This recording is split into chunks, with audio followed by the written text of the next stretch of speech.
ভারতীয় মিডিয়া কতটা ভয়ঙ্কর এখন সোশ্যাল মিডিয়াতে বা মেইন স্ট্রিম মিডিয়াতে যে নিউজগুলো বানানো হয় পুরোপুরি বাংলাদেশ বিরোধিতা করার জন্যই ভারতীয় মিডিয়া উঠে পড়ে লেগেছে। রিসেন্টলি যে সমস্যাটা হচ্ছে ক্রিকেট নিয়ে, একদম শেষ লাইনটুকু যেটা বলি, সর্বশেষ অবস্থা সেটা হচ্ছে যে 21শে জানুয়ারি যে ডেডলাইনের কথা বলা হয়েছে সেটা টোটালি মিথ্যা এবং এটা ভারতীয় মিডিয়া তৈরি করা।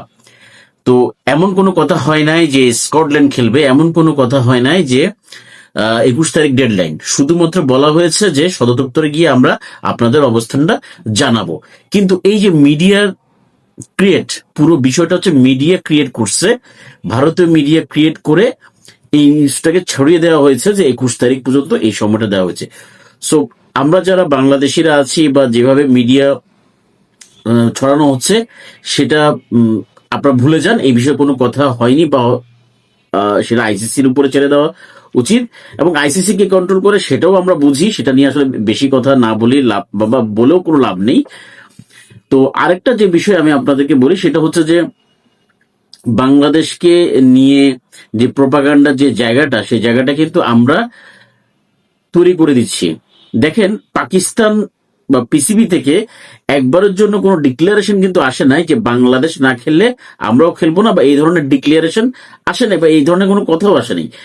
এগুলো সেই মিডিয়া বরাত দিয়ে আসছে।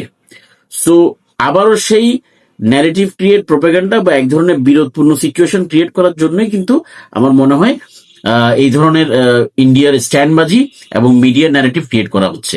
এখানে সবচেয়ে ক্লিয়ার করে আমি আরেকবার বলি, সেটা হচ্ছে 21শে জানুয়ারি পর্যন্ত কোনো সময় দেয়নি এবং পাকিস্তানও কোনোদিন আগে বলেনি যে আমরা ভারতের সাথে বা যেই বাংলাদেশের যে অবস্থান সেটাতে ভারত বাংলাদেশের পক্ষে আছি বা পাকিস্তান খেলবে না, এই ধরনের কথাও এখন পর্যন্ত অফিসিয়ালি বা আনঅফিসিয়ালি কোথাও বলা হয়নি।